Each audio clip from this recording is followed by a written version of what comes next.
Broadcasting from Marquette, Michigan, the Michigan Youth Caucus and the University of Michigan College Democrats present a special UP edition of DEMTV with your hosts, Dana Cronin and Sonia Suter. Tonight's top stories, it's all about the Benjamins. How did the moose cross the road?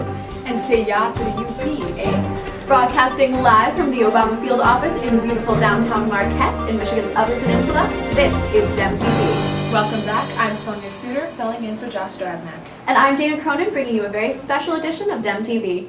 A bi-weekly news update brought to you by the Michigan Youth Caucus, the University of Michigan College Democrats, and today our special guest, the Northern Michigan University College Dems. We begin straight away tonight with breaking news from the campaign trail.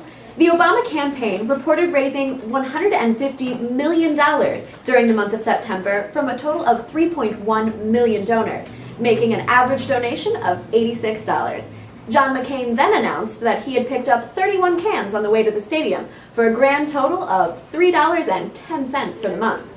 Fundraising plans are also on the way for a bucket drive on the Diag and maybe a bar night. Our neighbor to the north, Canada, held elections last week. Conservatives expanded their plurality within Parliament, and Stephen Harper will remain Prime Minister. Unfortunately, we crossed the international border, the Mackinac Bridge, too late to influence the election. And now we go live to Dan Villamarin, bringing us the weather in Lake Superior. It's really fucking cold out here.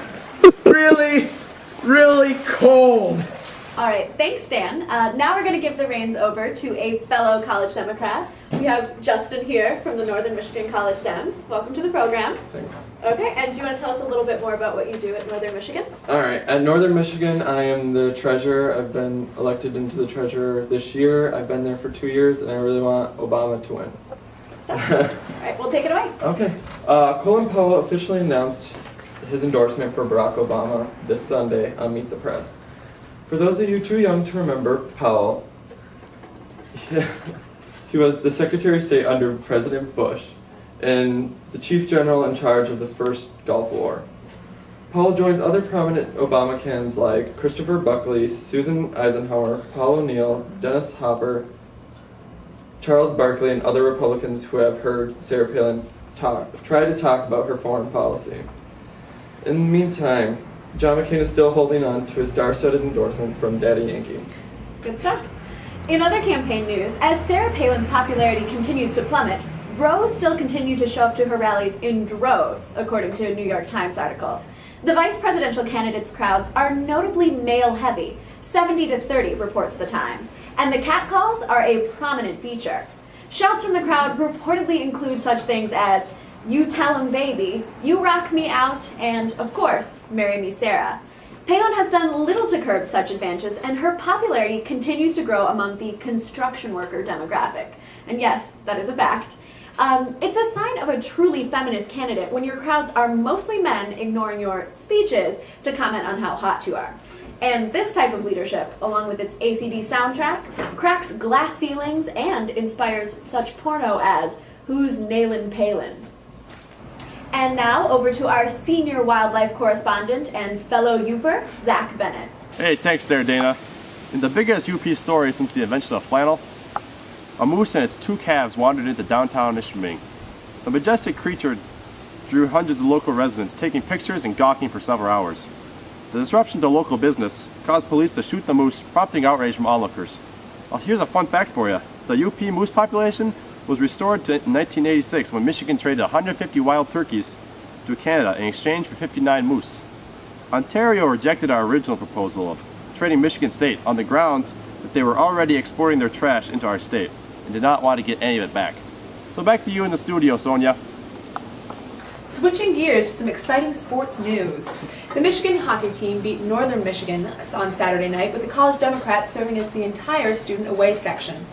Though the crowd was rabid, the Dems helped to cheer the team to victory despite the danger of angry 6-year-olds who spent the game yelling at us and trying to pick fights. We happily obliged.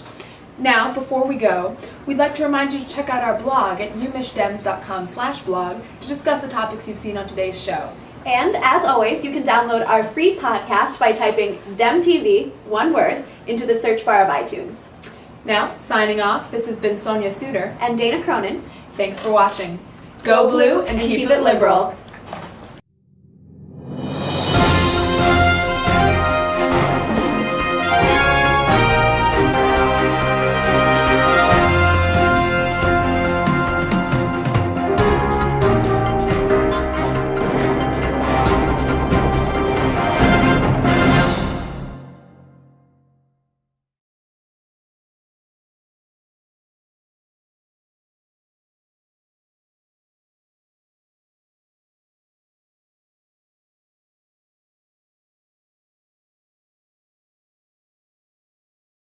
Mr. and Mrs. Booty.